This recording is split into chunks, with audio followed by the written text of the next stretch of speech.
وبرکاته. ګرانو زده کوونکو د فزیک بله جلسې ته ښه راغلاست. ګرانو زده کوونکو موږ په تېره درس کې د ماشینونو او رافعې په اړه باندې خبرې وکړله. اوس راځو ګرانو زده کوونکو په دې درس په توان، انرژي او کار باندې خبرې کوو. راځئ ګرانو زده کوونکو چې خپل درس پیل کړو. موږ درس ده اول په چرخ باندې ده، یعنې سطح چې شی ده. ګرانو زده کوونکو سطح دا د لرګیو یا فلزي ټابلیټ دی، یا د لرګیو او فلزي یو وسیله ده چې د محور یا د محور شاوخوا ګرځي او معمولا بار پورته لیږدوي. یعنې هره وسیله چې بار پورته لیږدوي دې ته سطح ویل کېږي او مختلفه ډولونه لري. لکه موږ په دې درس کې وویله چې موږ ثابته چرخ لرو، متحرکه لرو او مرکبه لرو. اوس راځو په ثابته سطح باندې خبرې کوو. ثابته سطح کوم چې حرکت نه کوي او میخانیکي ګټې هم یو سره مساوي ده، یعنې د ثابته سطح MA څه ده یا میخانیکي ګټه یو ده. دا یو موضوع. بل موضوع ته راځو. متحرکه سرخ دې ته په پښتو کې خوځېدونکی سرخ هم ویل کېږي. ګرانو زده کوونکو دا یو سرخ دی چې د بار سره یو ځای حرکت کوي او میخانیکي ګټه یې هم ده. په دې معنا کله چې موږ یو بار پورته کوو هغې سره دا متحرکه ماشین هم حرکت کوي. نو ځکه وایو چې د دې میخانیکي ګټې څه دي؟ دوه دي. ګرانو زده کوونکو اوس راځو په مرکبه څرخونو باندې لنډه خبرې کوو، بیا ځو خپل بل درس ته. اوس راځو د واحداتو تار سره مرکبه څرخونه چې شی ده. د څو تارونو سره مرکبه چرخونه فورمول څه دي؟ ګرانو زده کوونکو تاسو شکل کې وګورئ دا خپله مرکبه څرخونه دي چې د څو تارونو سره مرکبه څرخونه تشکیلوي. د دې فورمول څرنګه موږ ترلاسه کولی شو؟ CF قوه CD ضرب د عامله قوه بازو باندې مساوي کیږي.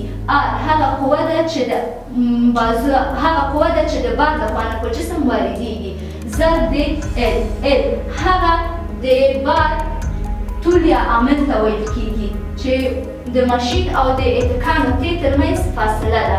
نو داسې لیکو چې R مساوي کیږي F ضرب د 2 په توان د N.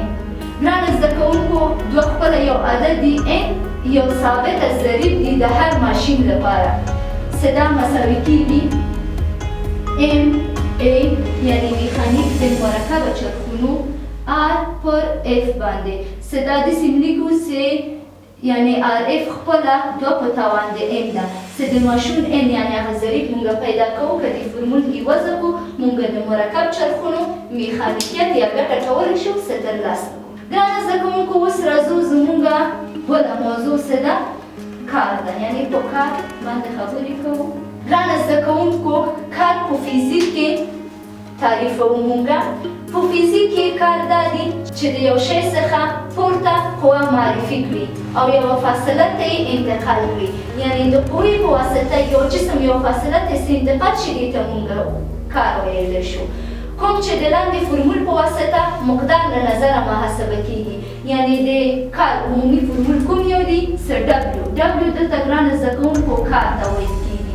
څه مساوي ده F ضرب د D ضرب د کوسین تیتا باندې. ګرانو زده کوونکو ښه ځیر شي دلته W څه ده؟ قوه نه ده، ځکه چې موږ مخکې په څرخونو کې وویله چې W قوه ده، خو دلته W څه ده؟ کار ده.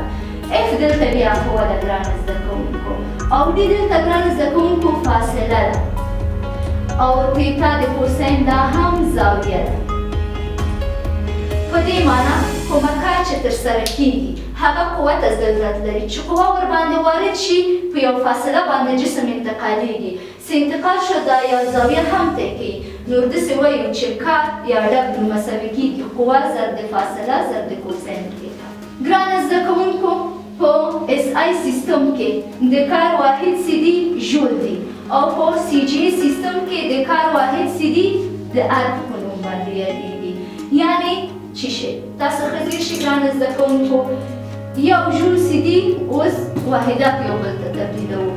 د کار د اندازه کولو واحد موږ وویله چې په SI سیستم کې ژول ده. نو یو ژول مساوي کیږي په 10 په توان د 2 ارګ باندې. په CGA سیستم کې د کار د اندازه کولو واحد ارګ ده. صدا مساوي کیږي یعنې 1 کالوري باندې.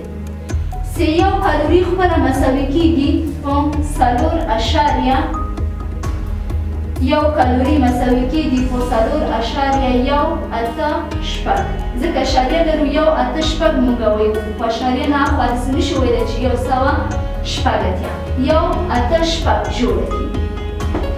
نو په دې ځای کې راځو چې 1.802 ضرب د 10 په توان د منفي 9 جوړه کېږي.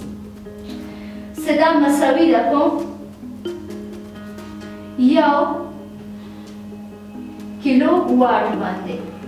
1 کیلو واټ مساوي کېږي 3.8 ضرب د 10 په توان د 6 جوړه باندې. دا د کار په اس آی او سی جی سیستم کې واحدونه یو بل ته د هغې تبدیلېدل. ګرانه زده کوونکو اوس راځو د استحقاق قوې کار ته. د استحقاق قوې کار هغه کار دی چې د استحقاق قوه لخوا ترسره کېږي او د انرژي د ضایع کېدو لامل کېږي. دا کار منفي نښه لري ځکه چې د شی موقعیت د بدلون لوري او د استحقاق قوه د عمل لوري زاویه جوړوي 180 درجه زاویه جوړوي چې د دې فرمول څه ده؟ یعنې د استحقاق قوه فرمول W K ځکه موږ نیسو چې موږ کار خو په هره برخه کې لرو خو دا د استحقاق قوه کار لرو ځکه په K باندې ښیو. صدا مساوي کېږي منفي میو ضرب د n ضرب د d. ګرانه زده کوونکو لکه چې موږ څنګه په تېر درس کې وویله میو خپله یو ثابته ضریب ده او n هغه قوه ده چې د سطحې له خوا نه په جسم واردېږي او d هغه فاصله ده چې څومره جسم بې ځایه کېږي. داسې هم لیکلی شو چې مساوي کېږي میو خپله موږ په تېر درس کې وویله چې خپله دغه n څه ده؟ قوه ده. قوه په دې معنا چې کتله ضرب د تعجیل ده. نو د دې په ځای داسې هم لیکلی شو چې m یعنې کتله ضرب د تعجیل d خپله لیکو ضرب د d. یعنې په دې شکل باندې هم کولی شو چې موږ ولیکو دا د استحقاق قوه کار فرمول ده. کله چې یو کار په استحقاقي قوه ترسره کېږي W K مساوي کېږي منفي میو ضرب د n d مساوي کېږي منفي میو د n په ځای m کتله g هم د ځمکې جاذبه ده ځکه چې n دلته قوه ده او فاصله خپله کولی شو چې ولیکو. ګرانو زده کوونکو دا زموږ د کار درس اوس راځو بله عنوان ته څه هغه انرژي ده. ګرانه زده کوونکو انرژي څه شی ده؟ ول راځو د انرژي په تعریف باندې. انرژي د یو شی د کار کولو وړتیا ته ویل کېږي او انرژي مختلفه ډولونه لري لکه حرکي انرژي، پوتنشیلي انرژي، ارتجاعي پوتنشیلي انرژي، دغه انواع ده. راځو اول د حرکي انرژي باندې. څه حرکي انرژي فرمول کا ای ځکه ورته ورکوو څه حرکي ده مساوي کېږي 1/2 m کتله ده v مربع چې دلته دی هم سرعت ده ځکه چې انرژي مصرفېږي یو کتله په یو سرعت سره حرکت کوي. نو دا د حرکي انرژي فرمول ده. اوس راځو پوتنشیلي انرژي ته. چې پوتنشیلي انرژي مونږ په وی باندې ښیو. سی وی مساوي کېږي m کتله ده، ج د ځمکې جاذبه ده، h هم ارتفاع ده. یعنې په کوم فاصله کې څومره کتله انتقال شوی او د ځمکې جاذبه مساوي کېږي m g h. m کتله ده، g د ځمکې جاذبه ده، h هم ارتفاع ده. ښه تاسو ګرانه زده کوونکو شکلونو ته ځیر شئ یا تاسو د دې هر حرف په هغه باندې پوهېږئ چې د څه شي نه نمایندګي کوي. ګرانه زده کوونکو اوس راځو د پوتنشیل ارتجاعي انرژي ته. چې دا هم په وي باندې ښیو خو که ورته ځکه ورکوو چې پوتنشیلي ارتجاعي انرژي د صفر کې وشي. دا مساوي کېږي 1/2 k ضرب د x مربع باندې چې دلته وي خپله د پوتنشیل ارتجاعي انرژي مونږ ته ښیي 1/2 ثابته ده. که هم یو ثابته حرف ده چې د هر انرژي ارتجاعي پوتنشیل پورې مربوط ده. x هم دلته فاصله ده چې فاصله یعنې مونږ ته دلته x فاصله ښیي. ګرانه زده کوونکو تاسو شکلونو ته هم ځیر شئ. په شکلونو کې هم د هر یو عدد چې دي ښودلی چې څه شي پورې اړه لري. نو ځکه اوس راځو په توان باندې خبرې کوو. توان یا طاقت یو خبره ده.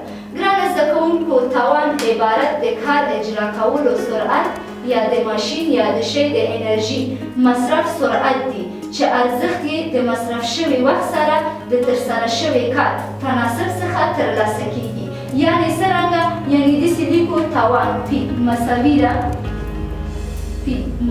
ده W پر ټي باندې، یعنې کار W کار د ټي هم زمان ده.